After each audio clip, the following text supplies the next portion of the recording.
यशाया नबी की पुस्तक उसका 43वां 43rd चैप्टर और उसकी 18 और 19वीं आयत।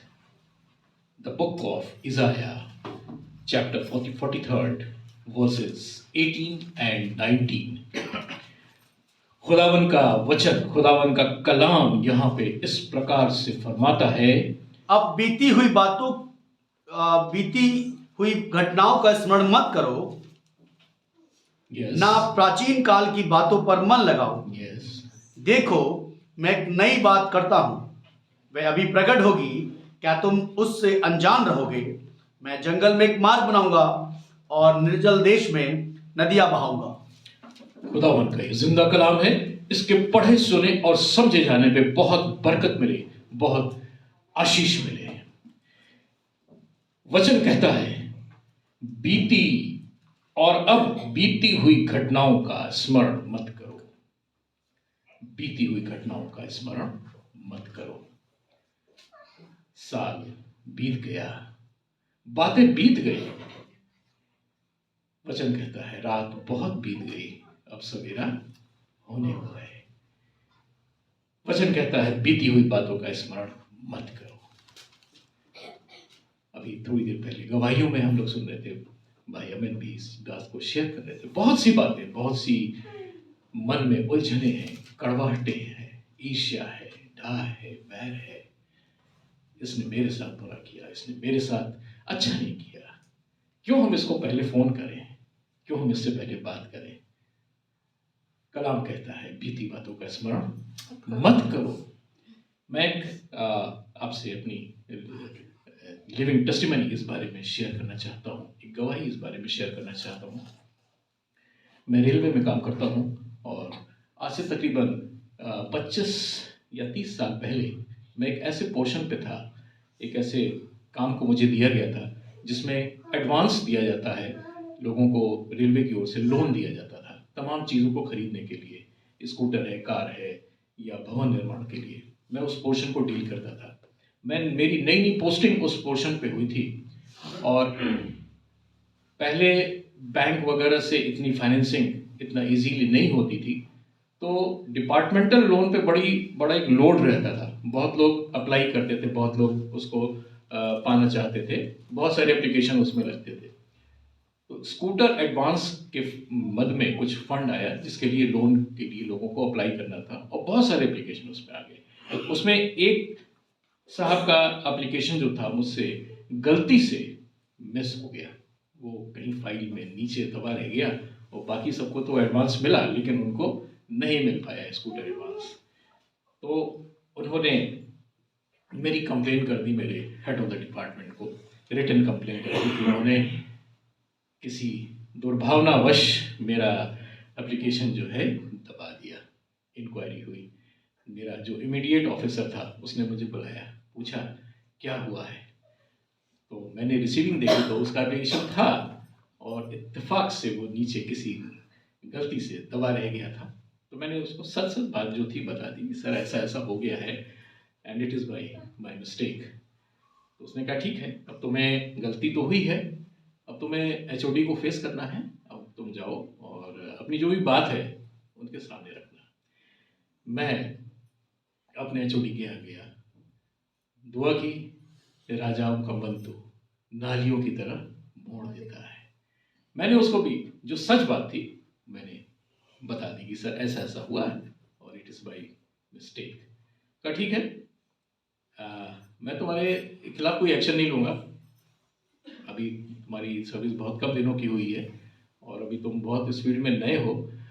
अब इसको तुम्हें मैनेज करना है कि किस तरह से स्कूटर एडवांस करके मैनेज करके दोगे। हमने कहा ठीक है। फिर मेरे कुछ फ्रेंड्स थे, मैंने उनसे कंसल्ट किया।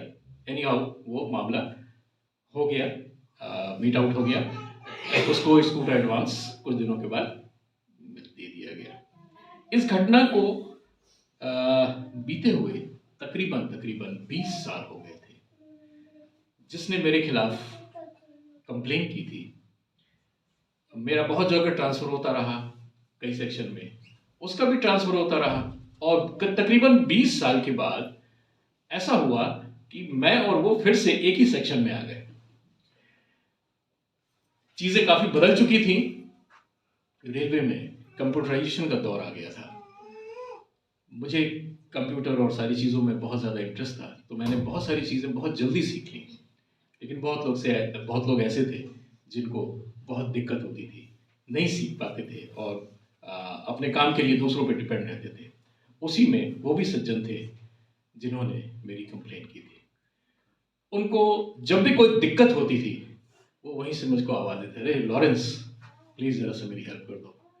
और आप यकीन जानिए, मैं अपना अपना काम छोड़ के, जो भी इम्पोर्टेंट काम होता था मैं छोड़ के उनकी हेल्प करने के लिए जाता था। एक बार दो बार नहीं, शायद बीसियों बार उन्होंने मुझे बुलाया होगा और मैं अपने वर्क को छोड़ के उनका काम जो कंप्यूटर से रिलेटेड था, सारी चीज़ों को मैं मैनेज करता था। एक बार की बात है, तकरीबन शाम के 6:30 या 7 बज रहे थे। कंप्यूटर पे हमारा एक आईपास सिस्टम होता है जिस पे हम लोग काम करते हैं, वो काफ़ी डिस्टर्ब चल रहा था और तकरीबन 6:30 बजे के आसपास वो सही काम करने लगा। तो मैंने कहा कि आज का काम पेंड हो गया है नेटवर्क की वजह से, आज मैं इस काम को निकाल के ही जाऊंगा। तो तकरीबन पौने 7 बज रहा था और वो सज्जन जिन्होंने मेरी कंप्लेन की थी, उनका भी कुछ काम फंसा हुआ था, वो भी बैठे हुए थे। वो किसी तरह से मैनेज करने की कोशिश कर रहे थे, लेकिन उनसे काम वो हो नहीं पा रहा था। उन्होंने देखा कि मैं बैठा हूँ, तो उन्होंने फिर मुझे आवाज़ दी, लॉरेंस ज़रा सा प्लीज़, मेरा ये यहाँ पे गाड़ी फंस गई है, रेलवे बोर्ड की पोजीशन जानी है, प्लीज़ ज़रा हेल्प कर दो। मैं अपना काम छोड़ के उनके पास आया। मेरे ख्याल से तकरीबन 20-25 मिनट लगा उनका सारा कुछ मैनेज करने में। फिर मेरे मन में आया, चलो काफ़ी देर हो गई, अब घर निकलते हैं। मैं अपना सब ड्रॉर वगैरह अलमारी बंद करके निकल नहीं वाला था, तो फिर उन्होंने मुझे आवाज़ दी, लॉरेंस इधर आओ। मैं फिर गया, हमने कहा क्या हुआ, फिर कुछ काम फंस गया? तो उन्होंने कहा नहीं। उन्होंने कहा, याद करो यार, 20 साल पहले मैंने तुम्हारे खिलाफ बाई नेम एक कंप्लेन की थी। हमने कहा हाँ, अच्छी तरह याद है। आपने क्या कंप्लेन की थी वो भी मुझे याद है, बाई वर्ड याद है, एक एक घटना मुझे याद है। उन्होंने कहा, आज जब भी मैं तुम्हें बुलाता हूँ, मैं इस चीज़ को कई बार मैंने टेस्ट करने के लिए तुम्हें आवाज़ दी कि देखो देखो देखो तुम आते हो कि नहीं, लेकिन तुम अपना काम छोड़ के मेरा काम करने के लिए आ जाते थे। मैंने उनसे एक ही चीज़ कही, हमारा कलाम कहता है, यदि कोई तुम्हारे गाल पे एक तमाचा मारे तो दूसरा भी आगे कर दो। उसने कहा, मैं बहुत थैंकफुल हूँ तुम्हारा कि तुमने इतनी बड़ी सीख और इतनी बड़ी शिक्षा मुझे दी। अब मेरे दिल में तुम्हारे प्रति कोई गिला शिकवा नहीं है। मैंने कहा, मैंने ये गिला शिकवा बहुत पहले ही मिटा दिया था। तो उन्होंने कहा थैंक्स। इसके बाद नेक्स्ट डे जब मैं मॉर्निंग में आया, तो मैंने देखा कि लोग ग्रुप में खड़े होकर कई जगह बात कर रहे हैं। क्या बात है, अक्सर ऐसा तब होता था जब HOD इंस्पेक्शन के लिए आता था, तो लोग जगह जगह कलेक्ट हो जाते थे। मुझे क्या लगता है, जब किसी का इंस्पेक्शन है या GM इंस्पेक्शन होने वाला है, मैंने अपना सिग्नेचर वगैरह बनाया। मुझे क्या हो गया भाई? तो उन्होंने बताया, शर्मा जी को रात में हार्ट अटैक आ गया। वही सज्जन जिन्होंने मेरी कंप्लेन की थी, ही एक्सपायर्ड।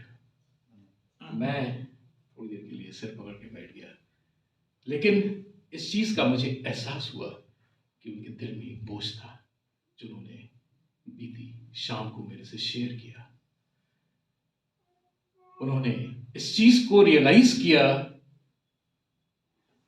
कि दिल में कोई चीज़ नहीं रखनी चाहिए।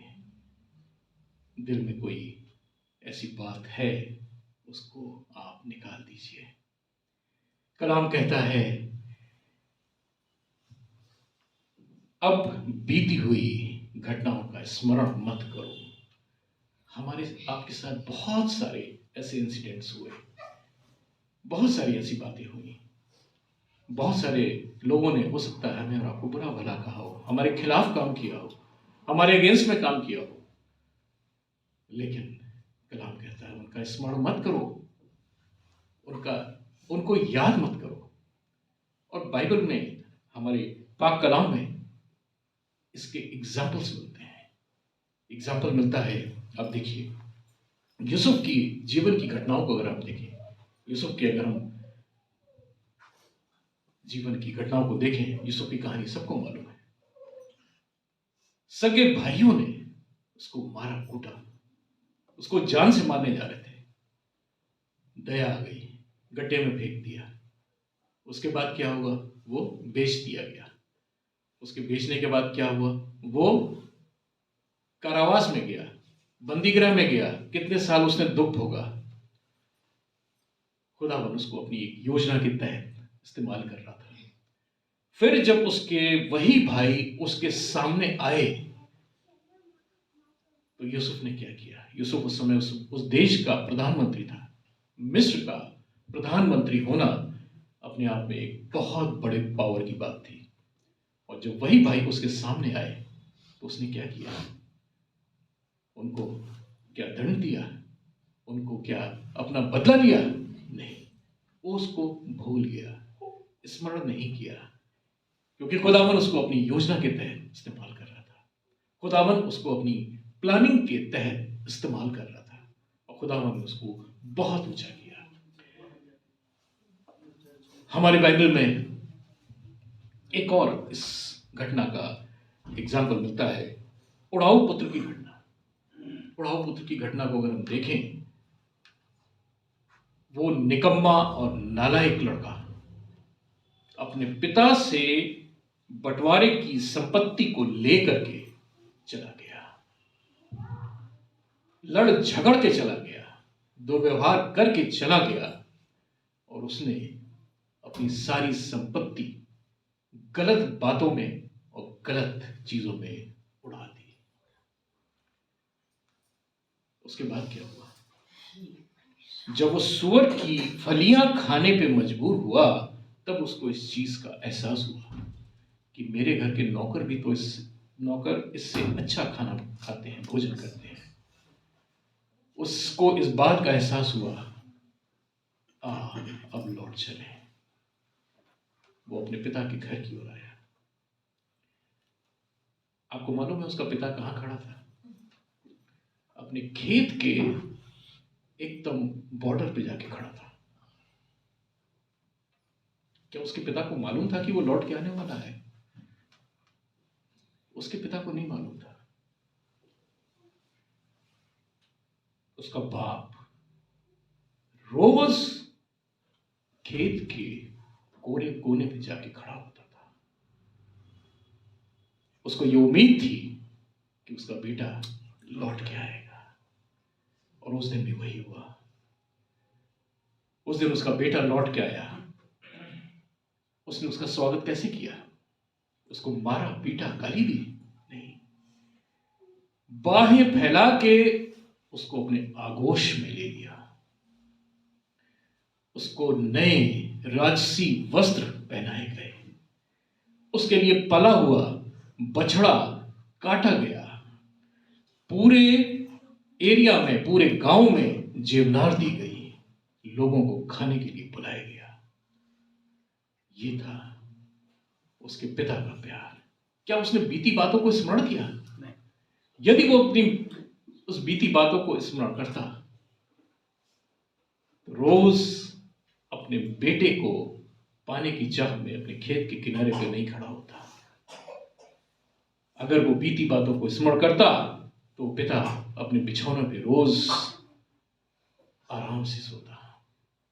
लेकिन नहीं, जब तक उसका बेटा उसके पास नहीं था, उसको ठीक से नींद भी नहीं आती थी। बेचैन था। उसको मालूम था कि उसका बेटा एक दिन लौट के आएगा, और जब वो आया उसने बीती बातों को स्मरण नहीं किया, उसको भूल गया। खुदावन हमें, हमारे और आपके साथ भी यही करता है। खुदावन हमारे और आपके साथ भी बीती बातों को स्मरण नहीं करता है।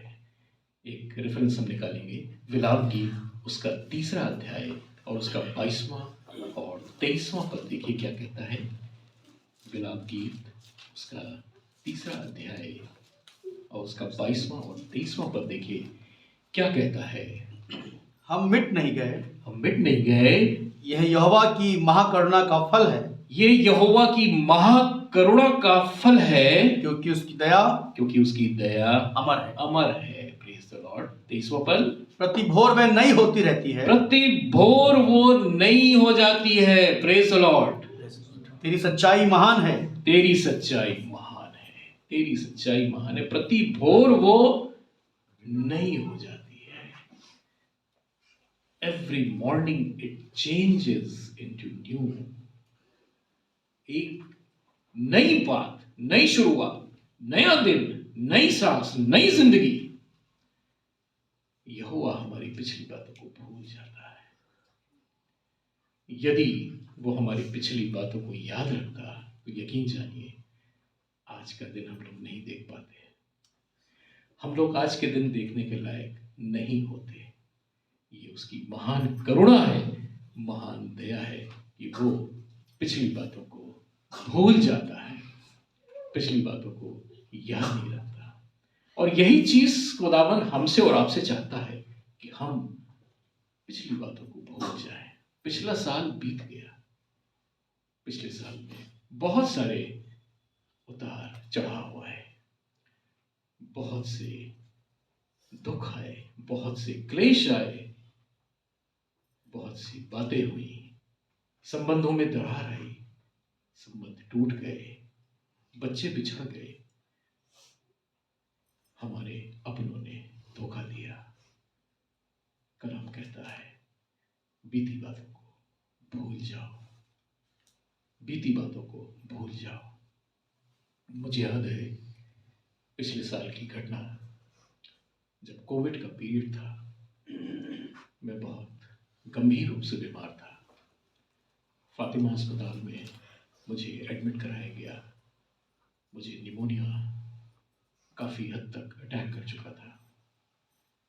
मैं वहाँ पे एडमिट था और मैं देख रहा था मेरे सामने, मेरे अगल बगल लोग किस तरह से अपने प्राण छोड़ दे रहे हैं, किस तरह से उनकी जानें जा रही हैं, किस तरह से लोग आते हैं, कुछ समय अस्पताल में रहते हैं और फिर कफन में लिपट के जा रहे थे। ये मैंने अपनी आंखों से देखा। मैंने उस समय एक चीज रियलाइज की, अमित भाई भी इस चीज को शेयर कर रहे थे।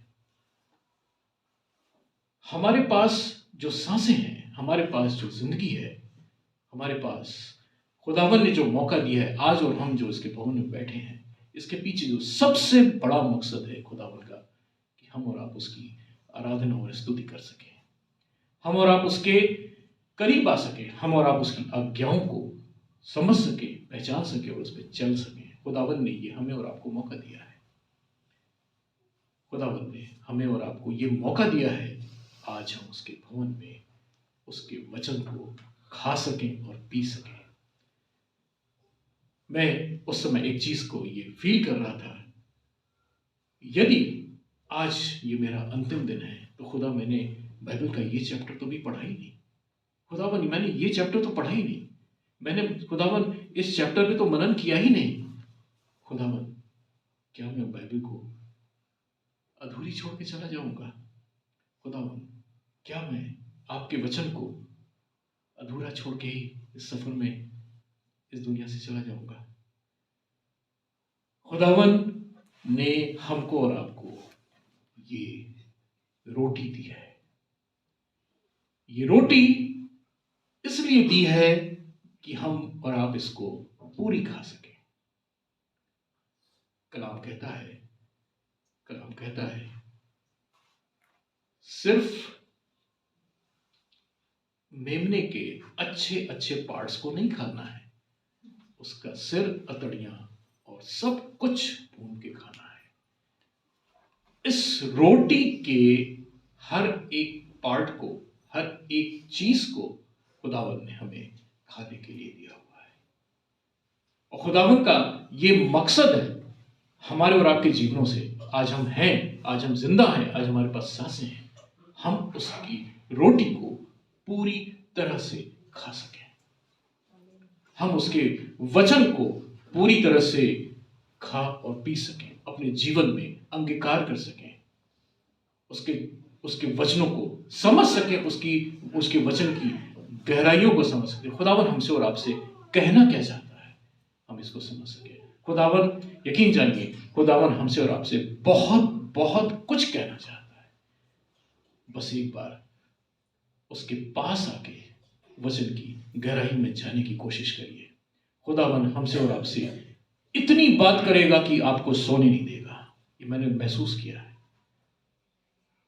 इतनी बातें करेगा खुदावन आपसे कि आप सो नहीं पाएंगे, आप उसके वचन में डूबते चले जाएंगे। खुदावन यही हमसे और आपसे चाहता है कि हम उसकी दी हुई रोटी को पूरी की पूरी खाएं, आधी अधूरी जीवन में न छोड़ के जाए, और उस रोटी को खा के अपने जीवन में उसको अंगीकार करने की कोशिश करें।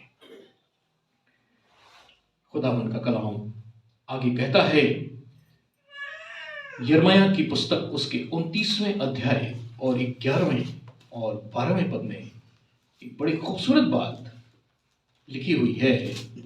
यिर्मयाह की पुस्तक द बुक ऑफ यिर्मयाह चैप्टर 19 वर्स 11 and 12। देखिए चैप्टर 29 वर्स 11 and 12। क्योंकि यहोवा की यह वाणी है, यस, जो कल्पनाएं मैं तुम्हारे विषय करता हूँ उन्हें मैं जानता हूँ, उन्हें मैं जानता हूँ, वे हानि की नहीं वे हानि की नहीं वरन कुशल ही की हैं, वरन कुशल ही की हैं, और अंत में तुम्हारी आशा पूरी करूंगा। अंत में तुम्हारी आशा पूरी करूंगा। Praise the Praise Lord. the Lord। ये बहुत बड़ा वायदा खुदावन का हमारे और आपके साथ है। कलाम कहता है कि जो कल्पनाएं मैं तुम्हारे विषय में करता हूं मैं उन्हें जानता हूं, और वो हानि की नहीं है, हानि की नहीं है, हानि की नहीं है। हबक्कू नबी अपने हबक्कू नबी की किताब के अंतिम भागों में ये इस बात को देखने को मिलता है कि चाहे हमारी भेड़शालाओं में भेड़ रहे या न रहे, चाहे कुछ भी हो जाए, मैं यहोवा का धन्यवाद करता रहूंगा। क्यों? क्योंकि उसने मेरे विषय में जो प्लानिंग कर रखी है वो हमेशा हानि के लिए नहीं है, हमारे भले के लिए, हमारे अच्छे के लिए, हमारे आने वाले जीवन के एक सुखद भविष्य के लिए।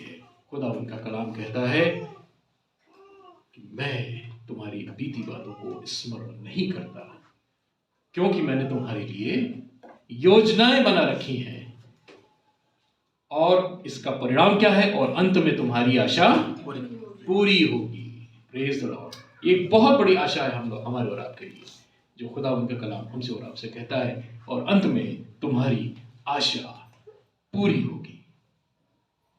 बीती बातें स्मरण मत करो। एक्चुअली यहाँ पे देखिए इस पद को हम लोग यशायाह की किताब से जो ये पद पढ़ रहे थे, इसमें एक कंडीशनल बात कही गई है। कंडीशनल बात क्या है? अब बीती हुई घटनाओं का स्मरण मत करो, न प्राचीन काल की बातों का स्मरण करो। देखो मैं एक नई बात करता हूं और वो अभी प्रकट होगी, क्या तुम उससे अनजान रहोगे? एक कंडीशनल टॉक है यहाँ पे। अगर ऐसा है तो ऐसा होगा। यदि बीती बातें या बीती चीजें अभी भी तुम्हारे दिमाग में हैं तो ऐसा नहीं होगा। मतलब क्या नहीं होगा?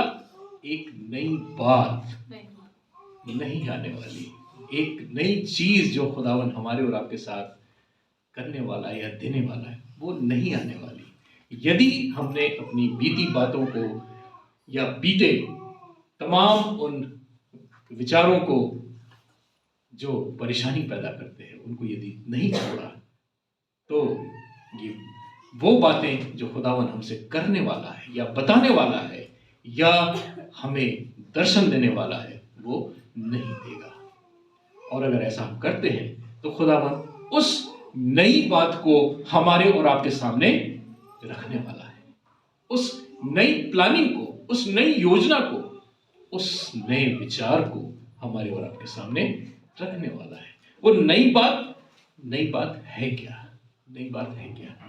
आइए हम देखते हैं यशायाह नबी की पुस्तक उसका 42वां अध्याय और 9वां पद। देखिए यहाँ पे वो नई बात क्या है इसके बारे में लिखा हुआ है। देखो, यस, पहली बातें तो हो चुकी हैं, अब मैं नई बात बताता हूं। उसके होने से पहले मैं तुमको सुनाता हूं। पहली बातें तो हो चुकी हैं, पहली बातें बीत चुकी हैं, अब मैं तुम्हें एक नई बात बताता हूं और उसके होने से पहले तुम्हें बताता हूं। खुदावन के करीब आए। खुदावन आने वाली चीजों को आपको रिवील कर देगा। खुदावन आने वाली बातों को रिवील कर देगा। खुदावन आने वाली चीजों को खुद ब खुद बताता चलेगा। अभी कुछ दिनों पहले की बात है, एक यहीं की टेस्टिमनी में आपको बताऊं। अभी हम लोग के बीच में प्रचारक आए हुए थे, भाई क्या नाम है, भाई शैलेश आए हुए थे। बहुत अच्छा उनका मैसेज था, सबने बड़ा उसको आशीषें उस मैसेज से ली। मैसेज के बाद हम लोग यहीं पे खड़े हुए थे, बात हो रही थी। अचानक उन्होंने हमसे कहा, ब्रदर आप मेरे लिए दुआ करिए। मैंने उनका हाथ पकड़ा, उनके लिए दुआ करने लगा। और यकीन जानिए मुझे नहीं मालूम मैं दुआ में उनके लिए क्या क्या कह रहा था। मैंने उनको एक बात बोली कि ब्रदर मैंने आपके लिए एक विजन देखा है। अभी मैं दुआ करते करते मैंने आपके लिए एक विजन देखा है कि आप एक बहुत बड़े मंच पे हैं और बहुत सी आत्माएं आपके द्वारा जीती जाने वाली हैं। उन्होंने इस चीज को रिसीव किया। उसके 1 या 2 दिन के बाद मेरी अमित भाई से बात होने लगी। अमित भाई ने कहा, विवेक भाई मैंने भी यही बात उनको शेयर की, मैंने भी यही विजन उनके बारे में देखा और इस चीज को उनके साथ शेयर किया। खुदावन अपनी बातों को प्रकट करता है। खुदावन अपने प्लान को प्रकट करता है। ये वो नई बात है जो हमें और आपको बताता है। ये वो नई चीजें हैं जो हमारे और आपके सामने वो खोल के रख देता है। और ये नई बात से और क्या मतलब है, आइए हम लोग आगे चलते हैं। यशायाह नबी की पुस्तक उसका 48वां अध्याय और 6वें पद में देखिए क्या लिखा हुआ है। तूने सुना है, अब इन सब बातों पर ध्यान कर, अब इन सब बातों पर ध्यान कर, और देखो क्या तुम उसका प्रचार ना करोगे, तुम उसका प्रचार ना करोगे। अब से मैं तुझे नई नई बातें और ऐसी गुप्त बातें सुनाऊंगा जिन्हें तू नहीं जानता। कलाम कहता है, अब मैं तुझे नई नई बातें और गुप्त बातें सुनाऊंगा जिन्हें तू नहीं जानता। ये है खुदावन की नई बात जो वो हमसे और आपसे करना चाहता है। खुदावन का कलाम बहुत गहरा है, इसको समझना हमारे और आपके बस की बात नहीं है। पवित्र आत्मा यदि हमारे और आपके साथ नहीं है तो हम इस कलाम को नहीं समझ सकते। और कलाम कहता है कि ये बातें मैं तुम पे प्रकट करने वाला हूं, ये बातें मैं तुम्हें बताने वाला हूं। कलाम कहता है, और अंत के दिनों में ऐसा होगा कि बच्चे भविष्यवाणी करेंगे और पुराने स्वप्न देखेंगे। ये बातें खुदावन हमसे और आपसे बताने वाला है। खुदावन अपनी एक एक योजना को एक एक पन्ने की तरह हमारे और आपके सामने खोल के रख देने वाला है। बस कंडीशन क्या है, पुरानी बातें भूल जाओ, पुरानी बातें भूल जाओ और अपने सारे मन, अपने सारे प्राण, अपनी सारी शक्ति से अपने परमेश्वर यहोवा की आराधना और स्तुति करो। ये नई बात और क्या है, आइए हम आगे देखें। यशायाह नबी की पुस्तक उसका 65वां अध्याय और उसका 17वां पद। यशायाह 65:17 देखिए क्या कहता है। क्योंकि देखो मैं नया आकाश और नई पृथ्वी उत्पन्न करता हूँ और पहली बातें स्मरण न रहेंगी और सोच विचार में भी ना आएंगी। Praise the Lord. नया आकाश और नई पृथ्वी, नया आकाश और नई पृथ्वी, ये है नई बात हमारे लिए, हमारे और आपके लिए, उन सारे लोगों के लिए जो यहोवा के वचनों को अपने तन और मन से लगा के चलते हैं। उनके लिए आने वाला समय एक नया आकाश दिखेगा, उनके लिए आने वाले समय में एक नई पृथ्वी दिखेगी। और वो आकाश और पृथ्वी कैसा होगा, जिसमें सिर्फ और सिर्फ यहोवा के धर्मी लोग उसके दाहिने और उसके बाएं उसकी जय जयकार करेंगे, उसके साथ रहेंगे और वो अपने विजय का मुकुट हमको और आपको पहनाएगा। ये है वो नई बात जो खुदावन हमें और आपको शेयर करना चाहता है। दूसरा कुरिन्थियों उसका 5वां अध्याय और 17वें पद में देखिए इस नई बात के बारे में क्या लिखा हुआ है। इसलिए यदि कोई मसीह में है तो वह नई सृष्टि है, तो वो नई सृष्टि है, पुरानी बातें बीत गई, देखो सब बातें नई हो गई हैं। सब बातें नई हो गई हैं। कितनी बातें? 1 2 3 नहीं, सब। वन टू ऑल सब बातें नई हो गई हैं। हमारे सारे क्लेश मिट गए हैं, हमारे सारे दुख मिट गए हैं, दांतों का पीसना और रोना पीटना खत्म हो चुका है। हमारी सारी आशाएं निराशाएं आशाओं में बदल गई हैं। सब बातें नई हो गई हैं। हो सकता है पिछले वर्षों में बहुत से लोगों को अपने संबंधों में तकलीफें मिली हो, बहुत से लोगों को अपनी जॉब्स में तकलीफें मिली हो, बहुत से लोग बेघर हो गए हो, बहुत से लोग अपनी जॉब खो चुके हो, बहुत से लोगों ने अपने दोस्त को खोया हो, बहुत से लोगों ने अपने माता पिता या भाई को खोया हो। कलाम कहता है सब बातें अब नई हो गई हैं। हर एक बात नई हो चुकी है, हर एक बात एक नया रूप ले चुकी है। कलाम हमें और आपको कहता है कि पुरानी बातें बीत गई हैं, पुरानी बातें बीत गई। वचन हमसे और आपसे खुदावन में नई बातों को ओढ़ने और नई बातों को ग्रहण करने के लिए कहता है। खुदा वचन आगे और क्या कहता है ये प्रकाशित वाक्य में हम देखें। प्रकाशित वाक्य उसका 21वां अध्याय और उसके 5वें पद में देखिए क्या लिखा हुआ है नई बातों के बारे में। प्रकाशित वाक्य उसका जो सिंहासन पे बैठा था उसने कहा मैं सब कुछ नया कर देता हूँ। फिर उनसे कहा लिख ले क्योंकि ये वचन विश्वास के योग्य और सत्य है। It is 100% full proof. लिख ले क्योंकि ये वचन सत्य और विश्वास के योग्य है। क्या विश्वास के योग्य है? कि मैं सब कुछ नया कर देता हूं। मैं सब कुछ नया कर देता हूं। किन के लिए?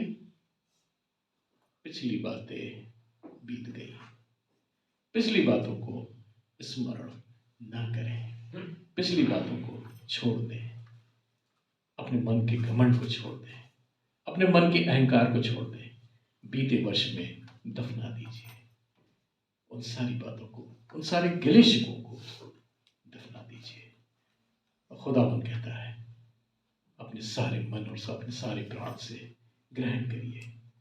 खुदावन के बड़े बड़े वायदे हैं। वो हमारे लिए आकाश को नया कर देगा, वो हमारे लिए पृथ्वी को नया कर देगा, वो हमारे नजरिए को नया कर देगा, वो हमारी जिंदगी को नया कर देगा, वो हमारे जीने के तरीके को नया कर देगा। कि खुदावन का हमसे और आपसे वायदा है।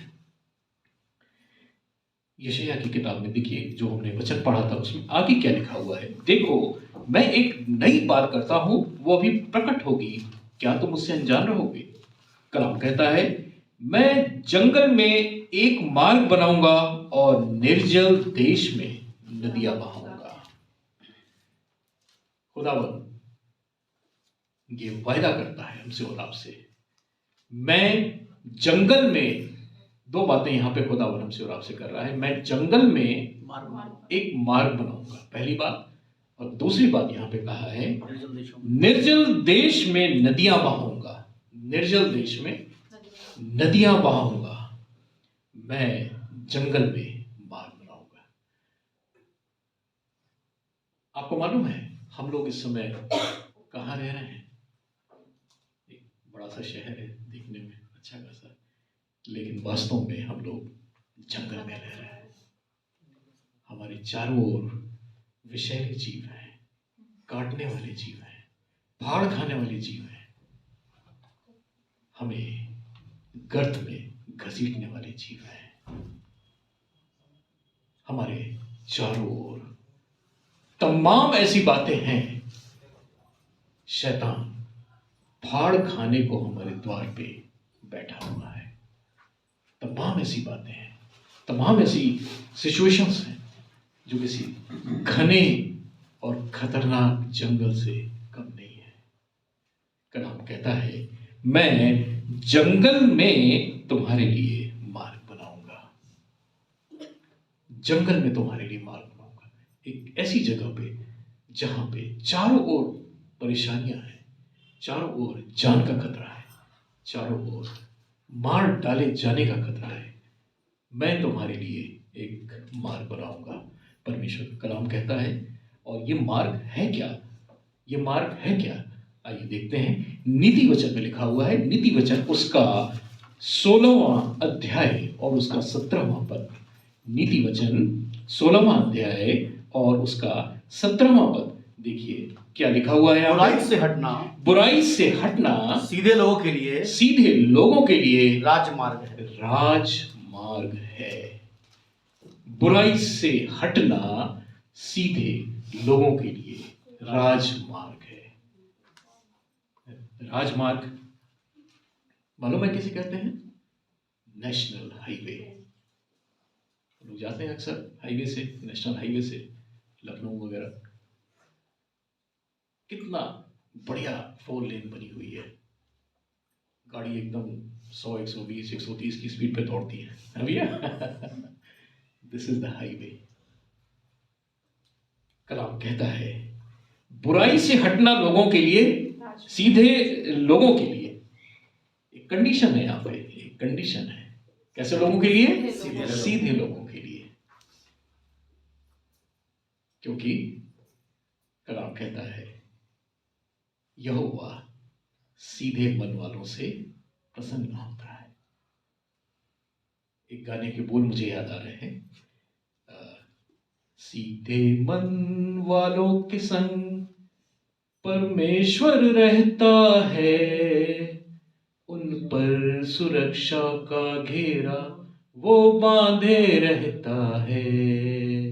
सीधे मन वालों के संग परमेश्वर रहता है, उन पर सुरक्षा का घेरा वो बांधे रहता है।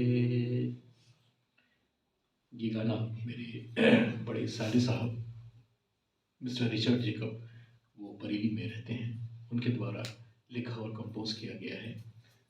एक अलग उनकी गवाही है, मैं कभी आपको बाद में शेयर करूँगा। उनको म्यूज़िक की ABCD भी नहीं आती, कुछ नहीं आता, लेकिन खुदा उनको ऐसे ऐसे गानों से लबरेज करता है कि आज उत्तराखंड साइड में, उनके अपने शहर में, उनके गाने बड़े धूम से गाए जाते हैं। उन्हीं का एक गाने का एक छोटा सा पार्ट जो मैंने आपके सामने गाया, सीधे मन वालों के संग परमेश्वर रहता है। कलाम कहता है, बुराई से हटना सीधे लोगों के लिए राजमार्ग है।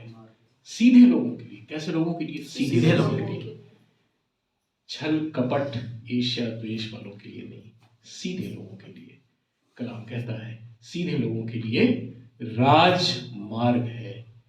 ऐसा मार्ग जो खुदावंद ने उन लोगों के लिए तैयार किया हुआ है जो मन के सीधे हैं। ये मार्ग कैसा है? आइए इसको हम और देखें। यशायाह नबी की पुस्तक उसका 35वां अध्याय और उसके 8वें पद में क्या लिखा हुआ है? वहाँ एक सड़क, और वहां एक सड़क अर्थात राजमार्ग होगा, अर्थात राजमार्ग होगा, उसका नाम पवित्र मार्ग होगा, और उसका नाम पवित्र मार्ग होगा। कोई अशुद्ध जन उस पर से ना चलने पाएगा, उस पर से ना चलने पाएगा। वह तो उन्हीं के लिए रहेगा, वह तो उन्हीं के लिए रहेगा। और उस मार्ग पर जो चलेंगे, और उस मार्ग पर जो चलेंगे, वे चाहे मूर्ख भी हो, वो चाहे मूर्ख भी हो, तो भी कभी ना भटकेंगे। तो भी कभी ना भटकेंगे। मैं इसको रिपीट करूंगा, वो चाहे मूर्ख भी हो तो भी कभी ना भटकेंगे।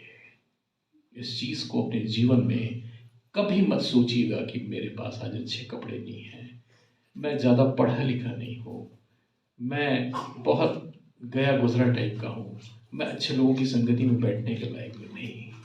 कलाम कहता है वे चाहे मूर्ख भी हो तो भी कभी नहीं भटकेंगे। इस बात से खुदावन को कोई फर्क नहीं पड़ता आप किस अवस्था में हैं। इस बात से खुदावन को कोई नहीं फर्क पड़ता आपने किस तरह के कपड़े पहने हुए हैं। कोई फर्क नहीं पड़ता खुदावन को आप किस कंडीशन में हैं। कोई फर्क नहीं पड़ता आपका फाइनेंशियल स्टेटस क्या है, आप कितना कमाते हैं, खुदावन को कोई फर्क नहीं पड़ता। आपने कितना पढ़ाई की है, खुदावन को इस बात से कोई फर्क नहीं पड़ता। फर्क किस बात से पड़ता है? सिर्फ इस बात से सीधे वालों के साथ परमेश्वर रहता है, उन पर सुरक्षा का घेरा वो बांधे रहता है। सिर्फ इस बात से फर्क पड़ता है। केवल यही बात परमेश्वर को भाती है कि उसकी हुजूरी में जब हम आए, उसके घर में जब हम आए, उसके वचन को जब हम ग्रहण करें तो अपनी जूती को बाहर उतार दें, अपने मन को साफ कर लें, अपने मन को निर्मल कर लें। खुदावन बाहें फैला हुए उस उड़ाऊ पुत्र की तरह हमें और आपको अपने आगोश में भरने के लिए तैयार खड़ा है। यहाँ पे ये मार्ग सीधे मन वालों के लिए है, और वही मार्ग कलाम कहता है, देखो मैं एक नई बात बताता हूं, वो भी प्रकट होगी। मैं जंगल में एक मार्ग बनाऊंगा, जंगल में एक मार्ग बनाऊंगा, ऐसे लोगों के बीच से मैं एक रास्ता निकालूंगा जो तुम्हें फाड़ खाने को है, शैतान के फंदे में फंसाने को है। ऐसे लोगों के बीच से मैं एक रास्ता निकालूंगा। किनके लिए? सीधे मन वालों के लिए। किनके लिए? ऐसे लोगों के लिए जो परमेश्वर की आराधना और स्तुति पूरे मन, आत्मा और सच्चाई से करते हैं। ऐसे लोगों के लिए खुदावन लाल समुद्र के जैसे हमारे और आपके लिए मार्ग निकालेगा। खुदावन का वायदा हमसे और आपसे। कलाम आगे क्या कहता है? इस वचन के अंतिम भाग में कलाम कहता है, मैं जंगल में एक मार्ग निकालूंगा और निर्जल देश में नदियां बहाऊंगा। निर्जल देश मतलब जहां पे सूखा हो, बरसाती ना होती हो। बड़े बड़े रेगिस्तान आपने देखे हैं, सहारा डेजर्ट और तमाम बहुत सारे ऐसे दुनिया में बड़े बड़े रेगिस्तान पाए जाते हैं जहां पे बारिश होती नहीं है। वहां पे कलाम कहता है निर्जल देश में नदियां बहाऊंगा। निर्जल देश में जहां पे पानी की कोई संभावना ही नहीं है, पानी होने की कोई उम्मीद नहीं है, वहां पे नदियां बहाऊंगा। ये खुदावन का वायदा है। और ये निर्जल देश में नदियां किस तरह से बहती हैं, आइए हम लोग देखें। कलाम में लिखा हुआ है, भजन संहिता उसका 36वां अध्याय और उसका 8वां पद क्या कहता है? देखिए, भजन संहिता उसका 36वां अध्याय और 8वां पद, वे तेरे भवन के चिकने भोजन से तृप्त होंगे, वे तेरे भवन के चिकने भोजन से तृप्त होंगे, और तू अपनी सुख की नदी में से, और तू अपने सुख की नदी में से उन्हें पिलाएगा।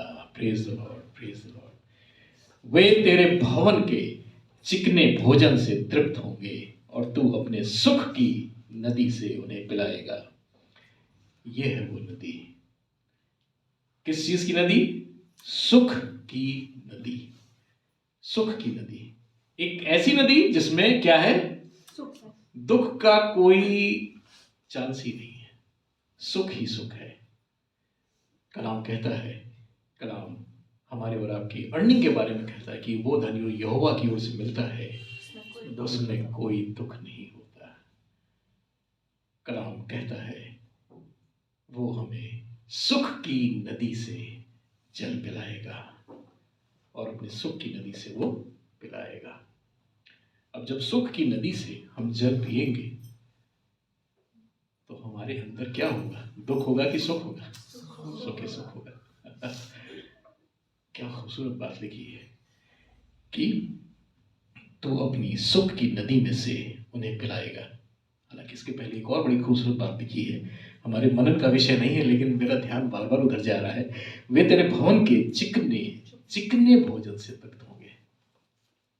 यहाँ पे सिर्फ भोजन भी तो लिखा जा सकता था, चिकने भोजन। चिकना भोजन क्या होता है? जिसमें फैट होता है, गरिष्ठ होता है, तेल होता है ना। मीट के ऊपर ये तेल की लेयर, मजा आ जाता है। चिकना भोजन, आपको मालूम है चिकना भोजन करता क्या है? बॉडी में जाके क्या करता है? फैट कंटेंट करता है। हमें देख रहा है खूब चिकना भोजन खाया। चिकना भोजन करता क्या है? आपको हृष्ट पुष्ट कर देता है, फुला देता है मेरी तरह। लेकिन खुदावन के घर का चिकना भोजन, खुदावन के घर का चिकना भोजन हमारी आत्मा को हृष्ट पुष्ट कर देता है, ताकतवर बना देता है, उसको हर एक चीज से लड़ने के लिए प्रेस कर देता है। ये है खुदावन के घर का चिकना भोजन। और वो अपने सुख की नदी से हमें पिलाएगा, ये खिलाएगा और सुख की नदी से हमें पिलाएगा। ये वो जल है। और ये निर्जल प्रदेश की नदियों के बारे में कलाम क्या कहता है? आइए हम पढ़ते हैं भजन संहिता उसका 46वां अध्याय और उसका 4था पद। भजन संहिता 46। एक नदी है जिसकी नहरों से, एक नदी है जिसकी नहरों से परमेश्वर के नगर में अर्थात परम प्रधान के पवित्र निवास स्थान में आनंद होता है। अर्थात परम प्रधान के पवित्र निवास भवन में आनंद होता है। एक नदी है जिसकी नहरों से परमेश्वर के नगर अर्थात परमेश्वर के पवित्र निवास स्थान में आनंद होता है। ये वो नदी है जो परमेश्वर के निवास स्थान में आनंद देती है। ये वो नदी है जो परमेश्वर के भवन के चारों ओर बहती है। ये वो जल है जो परमेश्वर के मंदिर में पाया जाता है। खुदावन यीशु मसीह ने सामरी स्त्री से क्या कहा था? मैं तुझे वो जल देने पे हूं, मैं तुझे जो जल देने पे हूं, यदि तू उसे पिएगी तो जीवन भर कभी प्यासी नहीं होगी। ये वो जल है जो खुदा के भवन में पाया जाता है। ये वो जल है जिसको पीने के बाद कभी प्यास न लगेगी। ये वो जीवन का जल है जो हमें और आपको अनंत जीवन में प्रवेश का मौका देता है। कलाम कहता है मैं निर्जल देश में नदियां बहाऊंगा। मैं निर्जल देश में नदियां बहाऊंगा, यानी जहां बारिश या पानी के कोई आसार नहीं है, जहां पे विश्वास नहीं है, जहां पे लोग अविश्वासी हैं, खुदावन कहता है मैं वहां से भी नदी को बहाऊंगा। सारे घुटने और सारे लोग खुदावन के सामने एक दिन झुकेंगे और उसकी हमदो सताइश करेंगे, उसकी आराधना और स्तुति करेंगे। क्यों? क्योंकि वहां से वो नदी बहेगी जिसमें सुख और जीवन का एसेंस है, जीवन का जल है। खुदावन का कलाम और इस बारे में क्या कहता है, आइए हम देखते हैं। प्रकाशित वाक्य उसका 22वां अध्याय और उसका पहला पद देखिए क्या लिखा हुआ है। फिर उसने मुझे बिल्लौर की सी झलकती हुई जीवन के जल की नदी दिखाई, जो परमेश्वर और मेमने के सिंहासन से निकलकर उस नगर की सड़क के बीचों बीच बहती थी। उस नगर की सड़क के बीचों बीच बहती थी। निकलती कहां से थी? परमेश्वर और मेमने के सिंहासन से निकलकर, परमेश्वर और मेमने के सिंहासन से निकलकर, परमेश्वर और मेमना इनके सिंहासन से निकलकर वो नहर सड़क के बीचों बीच बहती थी। ये वो नदी, ये वो जल है जो खुदावन हमारे और आपके बीच में, इस जंगल के बीच में बहाना चाहता है। ये वो जल है जो खुदावन हमारे और आपके लिए देना चाहता है। ये वो जीवन का जल है जो खुदावन ने हमारे और आपके लिए सुरक्षित रखा है कि आप इसे पिए और अनंत जीवन के वारिस हो सके। खुदावन अपने कलाम के द्वारा हमको और सबको बहुत क्लियर कट मैसेज देना चाहता है। बीती बातें स्मरण ना करो, बीती बातें छोड़ दो, बीती बातों को भूल जाओ। मैं एक टेस्टिमनी आपको बताना चाहूँगा। अभी पिछले दिनों मैं लगभग एक हफ्ते के टूर पे था। मैं गोवा में था। गोवा में एक साउथ गोवा पंजिम के इलाके में एक चर्च है, सन 1529 का बना हुआ, जिसको बॉम जीसस बेसिलिका बोलते हैं। वो बहुत फेमस चर्च है, बहुत माना हुआ वहाँ का चर्च है। वहाँ पे सेंट फ्रांसिस जेवियर की बॉडी वहाँ पे रखी गई है, जो 10 साल में एक बार निकाली जाती है। ये सारी चीज़ें हैं वहाँ पे। लेकिन वहाँ पे हम लोग जब वहाँ पे विज़िट कर रहे थे, बहुत सारे वहाँ पे सैकड़ों की तादाद में फॉरेनर्स और लोग वहाँ पे विज़िट कर रहे थे। एक प्लेस ऐसा था जहाँ पे जीसस को क्रूसीफाई करते हुए दिखाया गया था, और वहाँ पे कुछ मुझे ऐसा लगा कि यहाँ पे हम लोग को प्रार्थना करनी चाहिए। मैंने अपने परिवार को बोला कि हम सब लोग एक दूसरे के हाथों को पकड़ लें, और हम लोगों ने वहाँ पे प्रार्थना की। हम लोगों ने वहाँ पे प्रार्थना की, और मैं इस चीज़ को आपके सामने शेयर करना चाहता हूँ कि हम लोगों ने आंसुओं के साथ उन लोगों के लिए भी प्रार्थना की जिन्होंने जीवन भर हम लोगों की, हमारे परिवार की राहों में कांटे बोए। उन लोगों के लिए भी हमने रो रो के दुआएं की। उन लोगों के लिए भी हमने जीवन के लिए, उनके आने वाले भविष्य के लिए। हमें नहीं मालूम कि हमारे मुंह से क्या निकल रहा था, हमें नहीं मालूम हम क्या बोल रहे थे, लेकिन ये बातें हो रही थी। कलाम कहता है बीती बातों को स्मरण मत करो। कलाम कहता है बीती बातों को छोड़ दो, क्योंकि यदि हम बीती बातों में उलझे रहेंगे तो परमेश्वर और उसके वचन को हम ध्यान नहीं लगा पाएंगे। परमेश्वर और उसके वचन पे हम चल नहीं पाएंगे। परमेश्वर और उसके वचन में ये बहुत बड़ी बाधा होगी। ये बातें एक जिन्न की तरह निकल के हमारे बार बार सामने आती रहेंगी कि 15 साल पहले उसने ये कहा, 20 साल पहले उसने वो कहा, उसने ये किया, वो किया। Leave all the things. कलाम कहता है कोई तुम्हारी एक गाल पे चाटा मारे तो दूसरा भी आगे कर दो। कभी इस चीज को एहसास करके देखिए।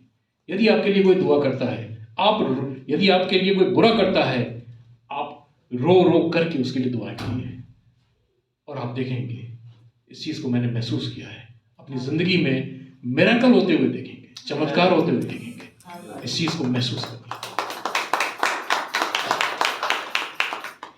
खुदा अपने कलाम से हम सबों को एक बहुत क्लियर कट मैसेज देना चाहता है कि निर्मल और सीधे मन के बनकर हम उसके सम्मुख आए और उसकी सेवा करें, वचन की सेवा करें, जिसको जिस तरह का तोड़ा मिला हुआ है, जिस तरह का उपहार मिला है परमेश्वर की ओर से, उस उपहार के साथ परमेश्वर की सेवा करें। भाई अमित और उनकी वाइफ के लिए मैं कहना चाहूँगा, they are very dedicated person.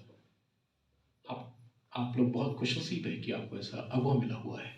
अभी बीते दिनों में अमित भाई के परिवार के साथ जो एक दुखद घटना हुई, और मेरी बात हो रही थी अमित भाई से, मैंने कहा अमित भाई आगे के प्रोग्राम्स को कैंसिल कर दीजिए, सिर्फ प्रार्थना और दुआएं ये सब रखी जाए। उनका नहीं, जो प्रोग्राम है सब होंगे, एवरीथिंग विल गो ऑन। आप यकीन जानिए, मुझे बाइबल की वो घटना याद आ रही थी जब हारून अपने संपूर्ण याजकीय सम्मान और वस्त्रों में था, और उसके सामने उसके दोनों बेटे मर गए यहोवा के कारण।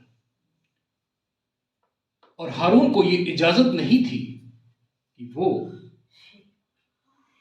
उस उन रिचुअल को, उन विधियों को कर सके जो किसी संबंधी के गुजर जाने पे होती है, क्योंकि वो एक याजकीय सम्मान और याजकीय पद और याजकीय पोशाक में था।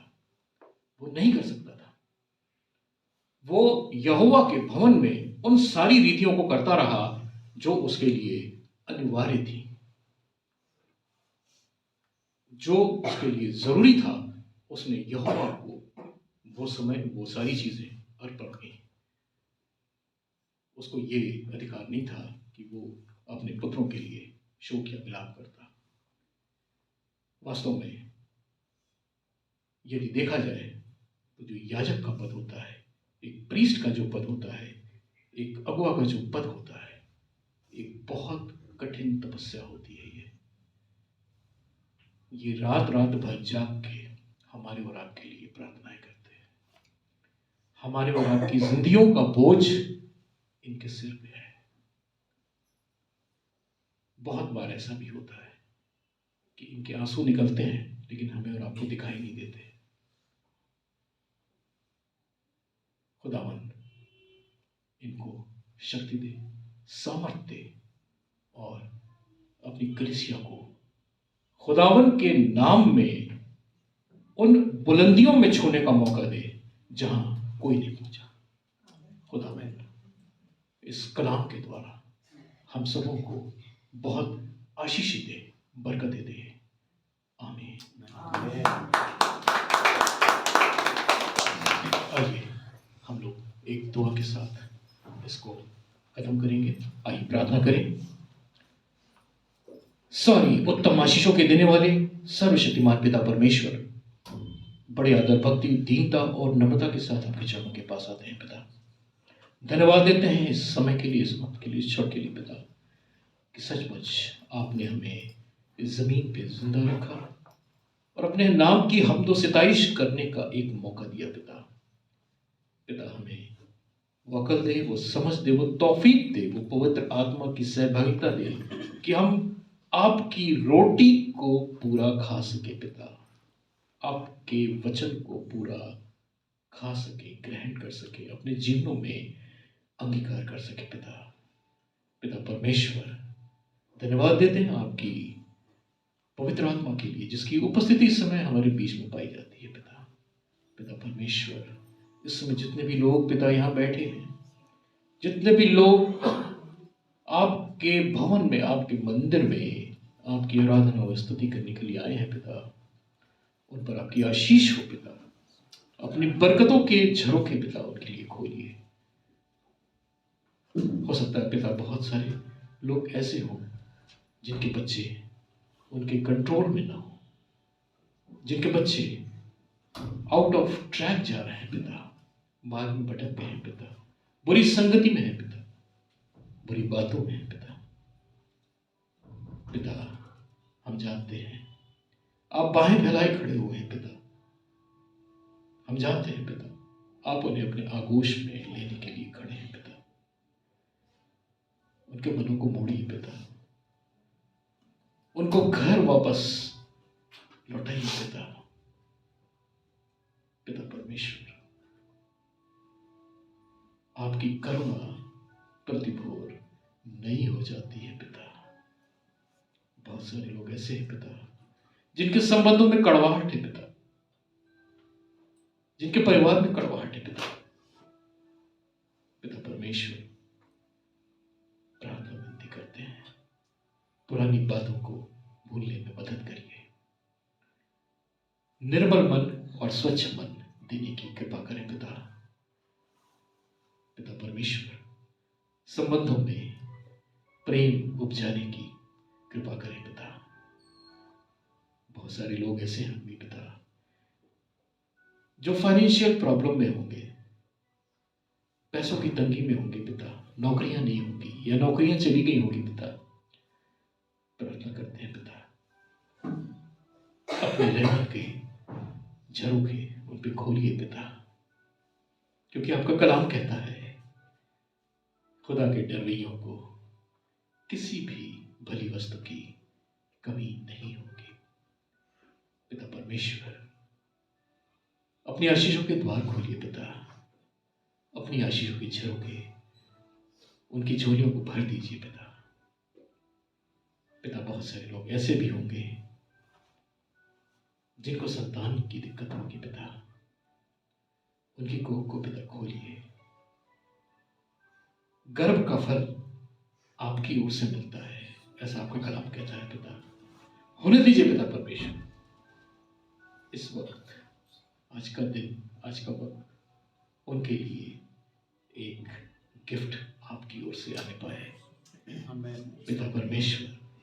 होने दीजिए ये आशीष उनके घर में आने पाए पिता।